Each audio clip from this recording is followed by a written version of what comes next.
Friends, आज हम लोग micro organisms friends and foe chapter 2 का एक्सरसाइजेस देखेंगे और कुछ एक्स्ट्रा क्वेश्चंस भी मैंने इसमें लगाया है। तो हम लोग वो सब डिस्कस भी करेंगे और नोट्स को देखेंगे। तो एक्सरसाइज में सबसे पहले है फिल इन द ब्लैंक्स, जिसमें पहला है micro organisms can B seen with the help of microscope. हम लोग माइक्रो ऑर्गेनिजम्स को माइक्रोस्कोप के जरिए ही देख सकते हैं क्योंकि वो बहुत स्मॉल इन साइज होता है, स्मॉलर इन साइज। देन है blue green algae fix nitrogen directly from air and enhance fertility of the soil. हम लोग पढ़े थे बुक में नाइट्रोजन फिक्सेशन, कैसे बैक्टीरिया और ब्लू ग्रीन एल्गी जो है एटमॉस्फेरिक नाइट्रोजन को फिक्स करते हैं और सॉइल में मिक्स करते हैं। देन उसको फिर प्लांट्स वापस लेता है और उससे अल्टीमेटली सॉइल का फर्टिलिटी बढ़ता है। Then alcohol is produced with the help of yeast. Yeast भी एक माइक्रो ऑर्गेनिज्म है। Then cholera is caused by bacteria, और उस बैक्टीरिया पर्टिकुलर बैक्टीरिया का नाम है विब्रियो कोलेरा। देन 2 में है tick the correct answer, MCQ। East is used in production of, east की चीज के प्रोडक्शन के लिए होता है, अल्कोहल का प्रोडक्शन के लिए।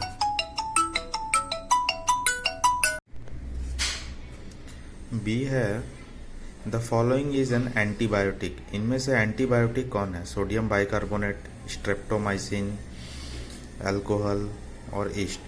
तो इसका आंसर होगा स्ट्रेप्टोमाइसिन। पेनिसिलिन भी होता है, पेनिसिलिन भी एक एंटीबायोटिक का नाम है। यहाँ पे ऑप्शन में स्ट्रेप्टोमाइसिन है। देन सी है carrier of malaria causing protozoan is. Malaria करने वाला जो प्रोटोजोन है, मलेरिया कॉजिंग प्रोटोजोन, वो कौन है इनमें से? Female Anopheles mosquito, cockroach, house fly, butterfly. तो इसका करेक्ट आंसर होगा female Anopheles mosquito. Next question है the most common carrier of communicable diseases is. Most common क्या है? Communicable disease. कम्युनिकेबल डिजीज मैंने क्या बताया था? कम्युनिकेबल डिजीज क्या है? जो एक अनहेल्दी पर्सन एक इन्फेक्टेड पर्सन से कोई हेल्दी पर्सन में ट्रांसमिट होता है, वो डिजीज कम्युनिकेबल डिजीज होता है। और कैसे ट्रांसमिट होता है? या तो फिजिकली टच करने से, या तो उसके स्नीजिंग से, उसके कफ से,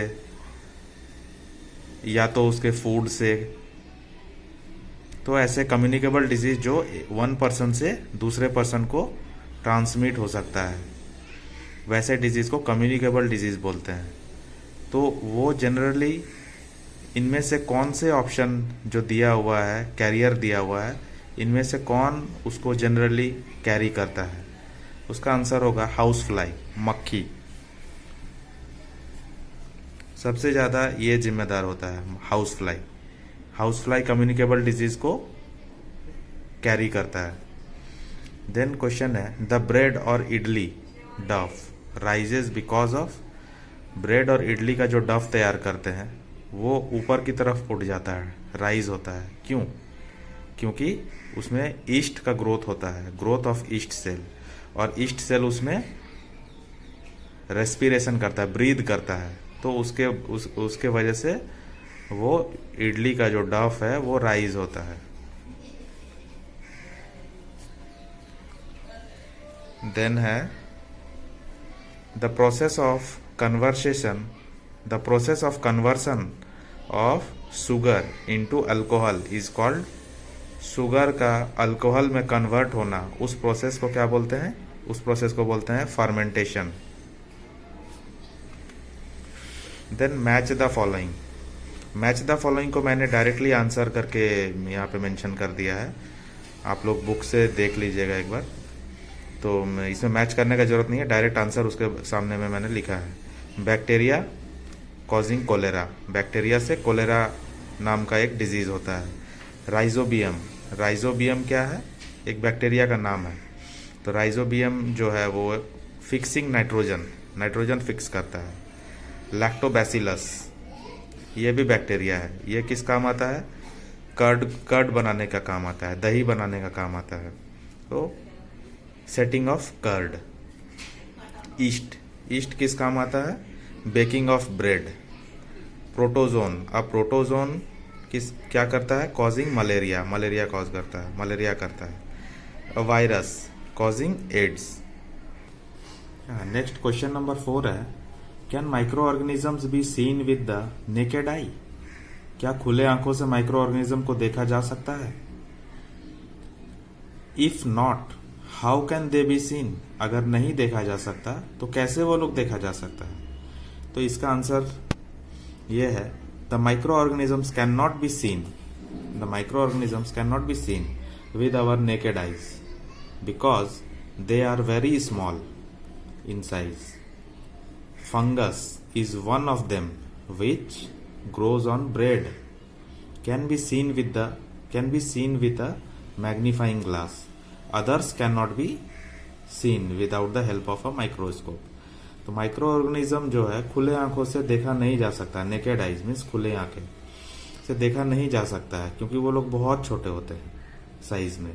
और फंगस उनमें से एक है जो ब्रेड में ग्रो करता है, उसको हम लोग देख सकते हैं मैग्नीफाइंग ग्लास से, लेकिन अदर्स को, बाकी लोगों को मैग्नीफाइंग ग्लास के जरिए नहीं देखा जा सकता। उन लोगों के लिए माइक्रोस्कोप चाहिए। तो बेसिकली हम बोल सकते हैं कि माइक्रो ऑर्गेनिजम्स को देखने के लिए हम लोगों को माइक्रोस्कोप का जरूरत पड़ेगा क्योंकि वो लोग बहुत ज़्यादा छोटा होता है, बहुत माइक्रो साइज होता है। देन नेक्स्ट क्वेश्चन है, what are the major groups of microorganism?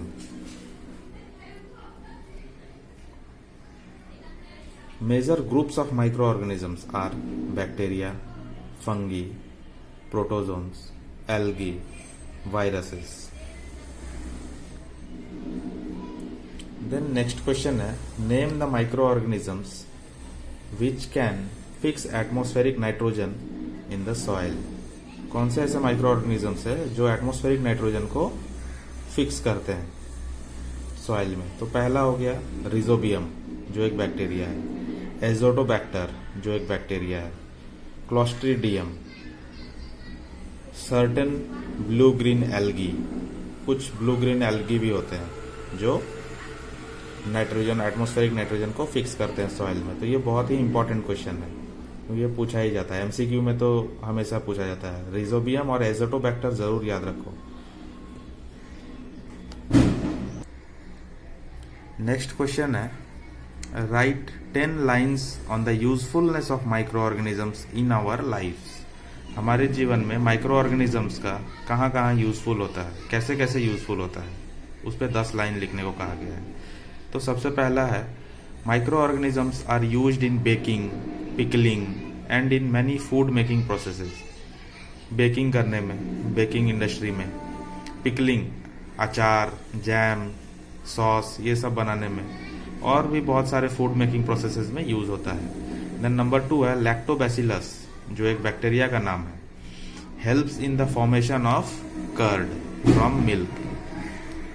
जो हम लोग दही बनाते हैं मिल्क से, तो वो लैक्टोबैसिलस के वजह से ही बनता है। लैक्टोबैसिलस बैक्टीरिया जो है वो हेल्प करता है। अगर आप लोगों को लैक्टोबैसिलस एग्जाम में याद ना रहे तो आप सिंपली बैक्टीरिया भी लिख सकते हैं, bacteria helps in the formation of curd. अगर बैक्टीरिया भी याद ना रहे तो सिंपली आप माइक्रो ऑर्गेनिज्म लिख सकते हैं, नो प्रॉब्लम। लेकिन अगर आप लैक्टोबैसिलस या बैक्टीरिया लिखते हैं तो ज़्यादा ऑथेंटिक होगा, ज़्यादा अच्छा होगा, बेटर होगा। नहीं लिखेंगे तो भी कोई प्रॉब्लम नहीं है, आप directly micro organisms helps in the formation of curd from milk ये भी लिख सकते हैं, नो प्रॉब्लम। देन 3 में, bacteria such as Rhizobium fix the atmospheric nitrogen and increase the soil fertility. Bacteria such as Rhizobium जो है वो atmospheric nitrogen को फिक्स करता है और सॉइल के फर्टिलिटी को इंक्रीज करता है। 4, bacteria and fungi helps in decomposition of dead plants and animals and converts into manure.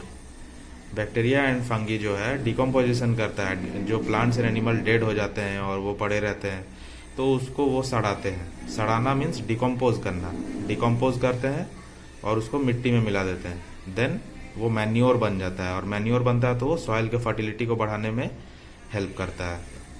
तो ऐसे बैक्टीरिया और फंगी हमारे लिए हेल्पफुल होता है। Then micro organisms are used to prepare antibiotics means medicine such as streptomycin, और penicillin भी होता है। मैंने स्ट्रेप्टोमाइसिन ही दिया है और पेनिसिलिन भी आप ले सकते हैं।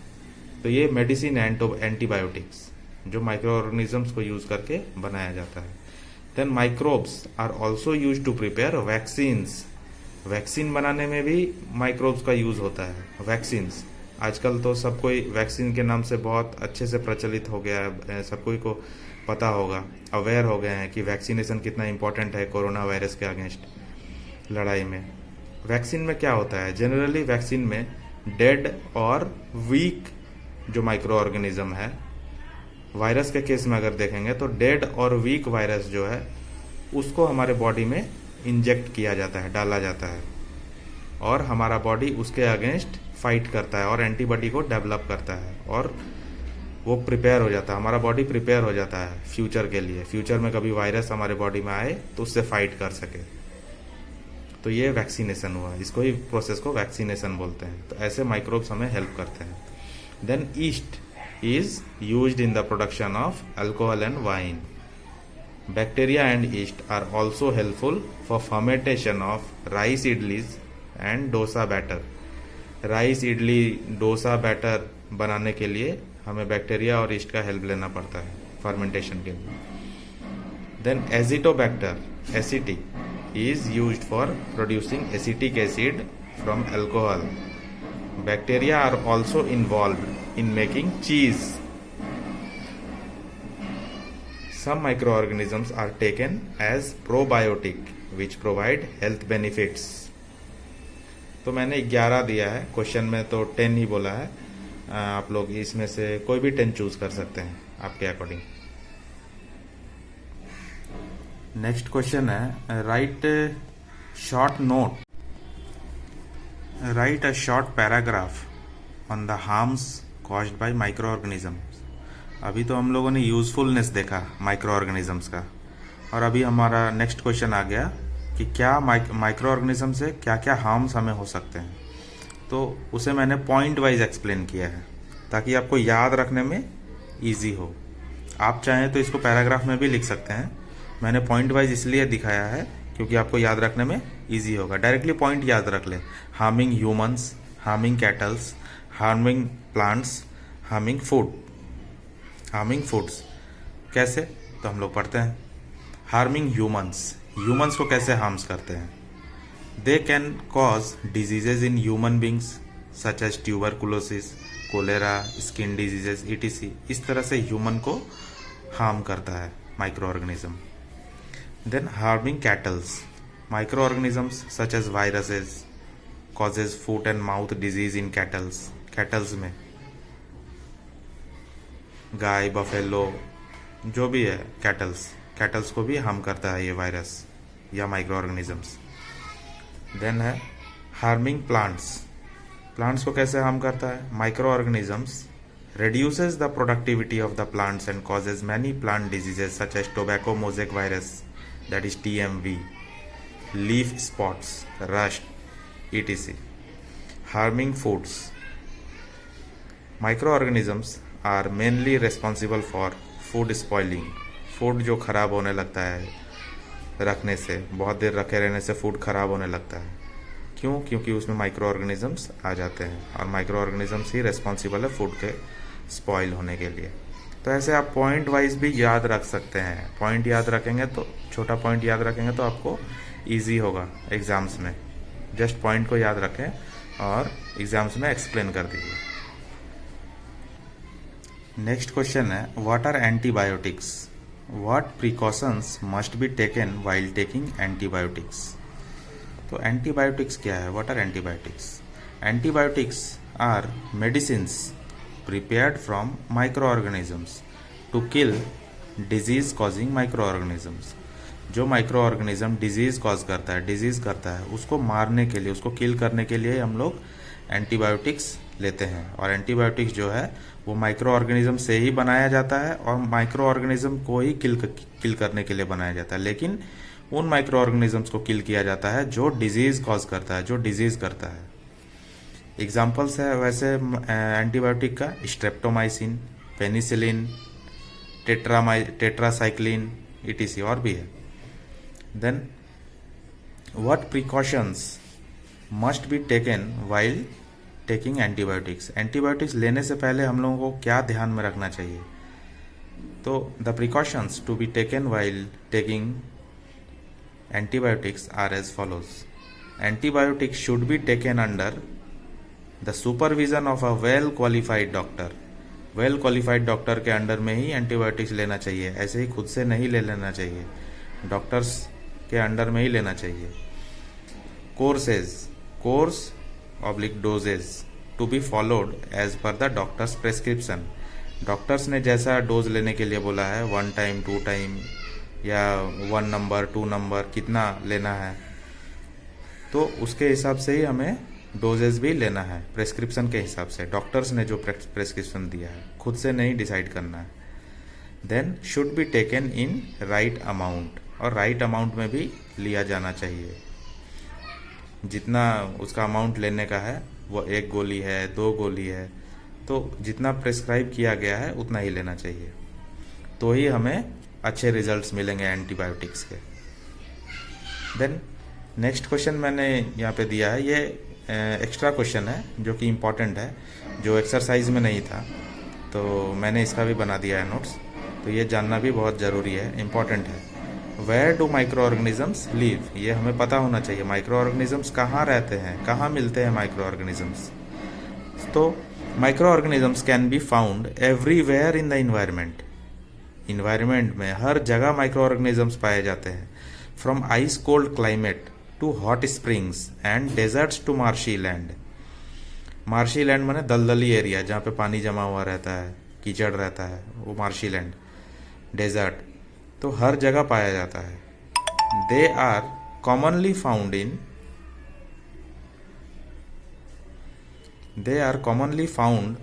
इन polluted air and water as well as inside the bodies of animals and humans। हमारे बॉडी के अंदर भी माइक्रो ऑर्गेनिजम्स पाए जाते हैं और एनिमल्स के बॉडी के अंदर भी पाए जाते हैं। मीन्स हर जगह पाया जाता है, एयर में भी पाया जाता है, वाटर में भी पाया जाता है, एनिमल्स एंड ह्यूमंस बॉडी के अंदर भी पाया जाता है। तो micro organisms can be found everywhere.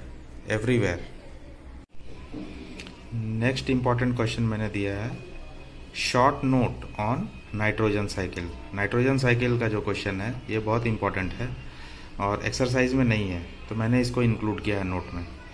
आइए हम लोग देखते हैं और समझते हैं। Our atmosphere has 78% nitrogen gas. ये MCQ में भी ये क्वेश्चन पूछा जाता है कि एटमॉस्फेयर में नाइट्रोजन गैस का परसेंटेज कितना है और सबसे ज़्यादा कौन सा गैस है। तो सबसे ज़्यादा नाइट्रोजन गैस है हमारे एटमॉस्फेयर में और परसेंटेज है 78%। Nitrogen is the essential constituent of all the living organisms.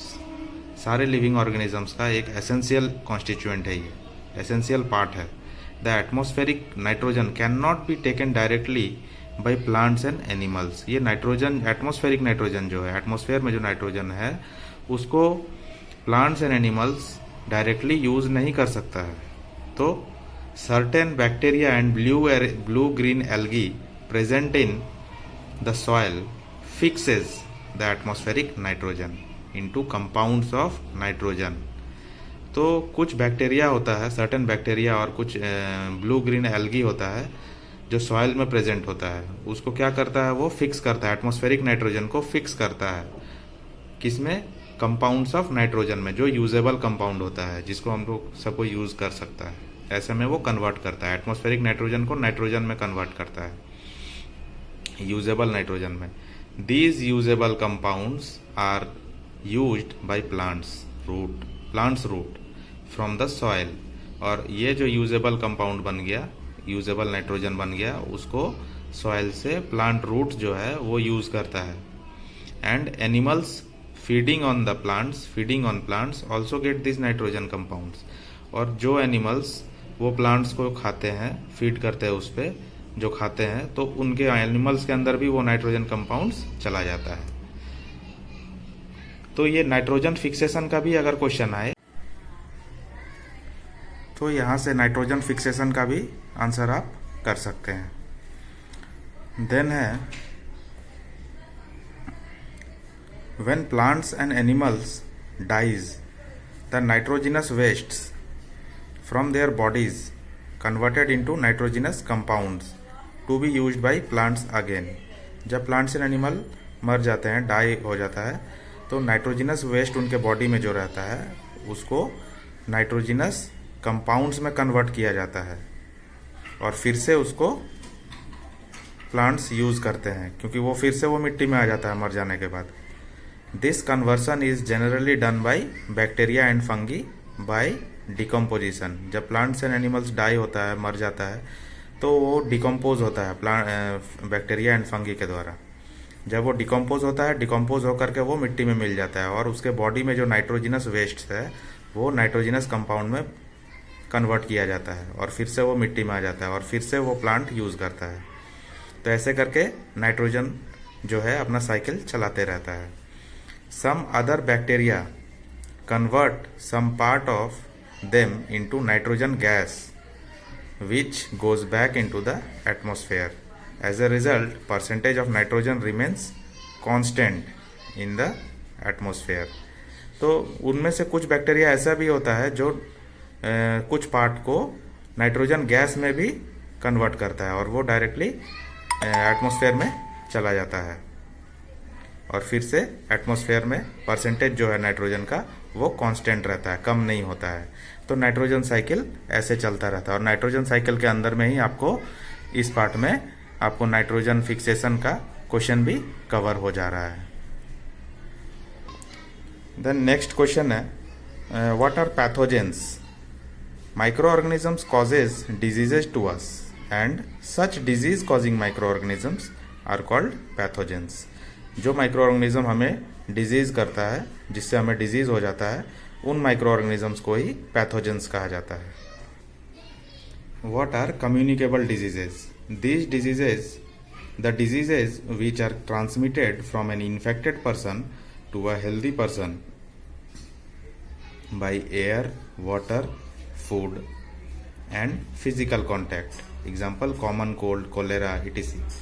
जो भी डिजीज एक इन्फेक्टेड पर्सन से हेल्दी पर्सन को ट्रांसफर हो जाता है, ट्रांसमिट हो जाता है एयर के थ्रू, वाटर के थ्रू, फूड के थ्रू या डायरेक्ट फिजिकल कांटेक्ट के थ्रू, छूने से, उसका पानी से, फूड से, एयर से जो भी ट्रांसमिट होता है वो कम्युनिकेबल डिजीज के कैटेगरी में आता है। एग्जाम्पल है कॉमन कोल्ड, सर्दी जुकाम, ये सब। देन है अगला question, how viruses different from other microbes. Viruses are also micro organisms but are different from others. ये भी माइक्रो ऑर्गेनिज्म ही है वायरस, लेकिन थोड़ा सा अलग है बाकियों से।